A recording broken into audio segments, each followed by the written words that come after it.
Hey, Jonathan from Buffalo Modular, and I'm here on Lake Chautauqua for a fire rebuild that we did here. So we're going to take a look through this house, but I wanted to talk through some specifics with you related to the site.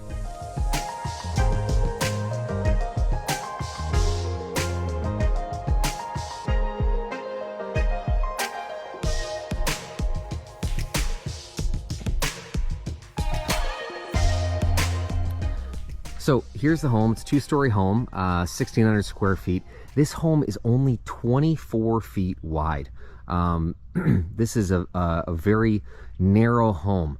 And being 24 feet wide, it's too wide to be a single section. So it's actually 4 sections, 2 for the first floor and then 2 for the second floor. Okay. But as you can see, we are tightly squeezed between 2 other homes. You can see the amount of space here and the amount of space on the other side.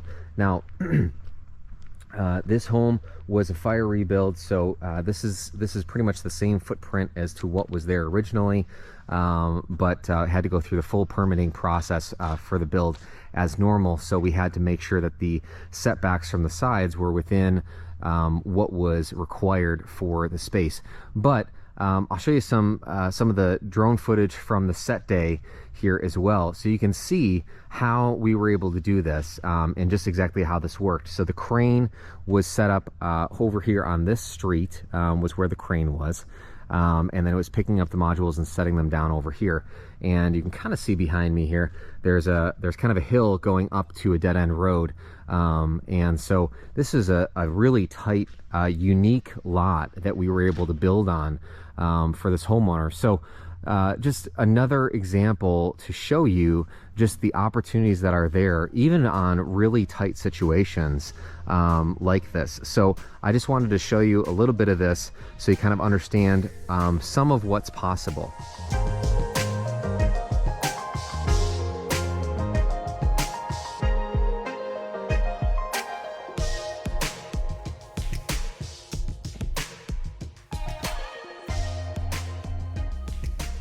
So as you're considering your building project, the things that we need to be aware of, people ask all the time, what size home can I fit on the property, or what size home do I need to fit on the property? Well, it really matters what the setback limitations are that you have on the property. All properties have setbacks from the sides, from the front, and from the back. And so you need to pay attention to what those are with the town, and then that will determine the buildable footprint that you have. So they'll have certain distances from the sides, and you'll obviously have a lot width, and then those two things together, you subtract one from the other, that will determine the width of the home that you can build. Obviously, this home specifically was a very, very narrow home, a unique situation, and so we did everything that we could to build it as was needed for not only the requirements with the town, but also trying to replicate as much as possible what was originally there for this property. So I hope this is helpful to you as you're considering your project, things like thinking about your setback limitations around all 4 sides of the property. The building department should know those. You want to be aware of the slope of the property, and we need to figure out where we're going to set up the crane, things like that. And then the other thing is things like power lines. On this particular property, there's no power lines on this side. The power lines are on the back. So we were able to set the crane down over here and to be able to access it from this way. So just some things to be thinking about as you're asking these questions about different lots that you're looking at purchasing. Hope this is helpful to you as you're considering your building project.